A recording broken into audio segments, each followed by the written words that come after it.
Guys, welcome back to our channel. నేను మీ Parveen. మామిడికాయల season వచ్చేసింది కాబట్టి మామిడికాయతో మా మమ్మీ మటన్ కర్రీ అయితే చేసింది. ఈరోజు ఒక హాఫ్ కేజీ మటన్ అయితే తీసుకున్నాము. దీన్ని చక్కగా కడిగేసుకొని కుక్కర్లో వేసేసుకుంటున్నాము. ఈ మామిడికాయతో మటన్ కర్రీ చాలా బాగుంటుంది గైస్. మటన్ కర్రీలోకి దోసకాయ కానీ, మునక్కాయ కానీ, మామిడికాయ కానీ వేస్ట్ చేస్తారు. మీకు ఐడియా ఉందా? సో మా ఇంట్లో అయితే చేస్తుంది అనమాట మా మమ్మీ. అయితే ఈ రోజు మామిడికాయతో చేసింది అనమాట. ఫస్ట్ అయితే వాష్ చేసుకొని మటన్ వేసేసుకొని కొద్దిగా వాటర్ పోసేసుకొని ఒక చిటికెడు పసుపు అనమాట, ఒక టీ స్పూన్ పసుపు వేసేసుకొని మటన్ని ఉడికిస్తాం అనమాట. ఒక 5 to 6 విజిల్స్ వరకు వస్తే మటన్ మెత్తగా ఉడికిపోతుంది అనమాట. మీకు ఇంకా టైం పడుతుంది అనుకుంటే ఇంకొంచెం సేపు ఉంచుకోవచ్చు. అయితే తొందరగా అయిపోతుంది గైస్ ఈ కర్రీ. చూడండి, ఫస్ట్ అయితే పండి తీసేసుకొని కొద్దిగా ఆయిల్ వేసుకున్నాము. ఒక టేబుల్ స్పూన్ ఆయిల్ సరిపోతుంది. ఉల్లిపాయలు, టొమాటోస్ ఇలా కట్ చేసుకొని చీలికలుగా పచ్చిమిర్చి కట్ చేసుకొని పెట్టుకుంటాము. ఫస్ట్ అయితే ఆయిల్ వేడెక్కిన తర్వాత ఈ ఉల్లిపాయలు వేసేసి చక్కగా ఫ్రై చేసుకుంటాము. అయితే ఈ ఉల్లిపాయలు, పచ్చిమిర్చి చక్కగా ఫ్రై అయిపోయి మంచి గోల్డెన్ బ్రౌన్ కలర్ వచ్చే వరకు బాగా ఫ్రై చేసుకుంటాము. మీకు ఇష్టమైతే కొంచెం నెయ్యి కూడా వేసుకోవచ్చు.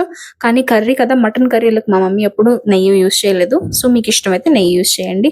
అయితే చక్కగా ఇప్పుడు ఇదన్నిటిని ఫ్రై చేసుకుంటాం అనమాట. ఉల్లిపాయలు మాత్రం ఇలా పొడుగ్గానే ఉండాలి, గుర్తుపెట్టుకోండి. నెక్స్ట్ అయితే అల్లం వెల్లుల్లి పేస్ట్ వేసుకుంటున్నాము. మీకు సాధ్యం అయితే ఫ్రెష్ గా చేసుకోవడానికి చూడండి గైస్, అల్లం వెల్లుల్లి పేస్ట్ మాత్రం. అయితే ఇప్పుడు ఈ పచ్చి వాసన మొత్తం పోయాక టొమాటోస్ అనమాట. టొమాటోస్ కూడా ఇలా కొంచెం లావు అని కట్ చేసుకోవచ్చు. అండ్ నెక్స్ట్ అయితే మన హీరో ఇంగ్రీడియంట్ మామిడికాయ. ఇదైతే మా చెట్టు మామిడికాయ. చాలా చిన్న చిన్నగా ఉంటాయి మా చెట్టు మామిడికాయలు. సో ఇదైతే పుల్లదనం ఎక్కువ ఉంది గైస్, అందుకే మా మమ్మీ ఇలా వేస్తుంది అనమాట కొంచెమే. సో మీకు మామిడికాయ పుల్లదనం లేకపోతే ఇంకొంచెం యాడ్ చేసుకోవచ్చు. అయితే మామిడికాయ వేసేసి ఒక్క 2 నిమిషాలు ఫ్రై చేసుకొని మనం మటన్ ఇందాక బాయిల్ చేసి పెట్టుకున్నాం కదా, ఆ మటన్ మొత్తం వేసుకుంటాం అనమాట. ఈ మటన్ మొత్తం వేసాక ఒక్కసారి కిందకి ఈ మసాలా మొత్తం అంటేలాగా కలిపేసుకొని ఒక చిటికెడు పసుపు, ఒక టీ స్పూన్ వేసుకోండి సరిపోతుంది. అండ్ నెక్స్ట్ కారం అనమాట, మీ ఘాటుకు తగ్గట్టు. మేమైతే ఒక టేబుల్ స్పూన్ వేసాము. కొద్దిగా ఉప్పు అండ్ ధనియాల పొడి వేస్తున్నాము, ఒక 2 టేబుల్ స్పూన్లు.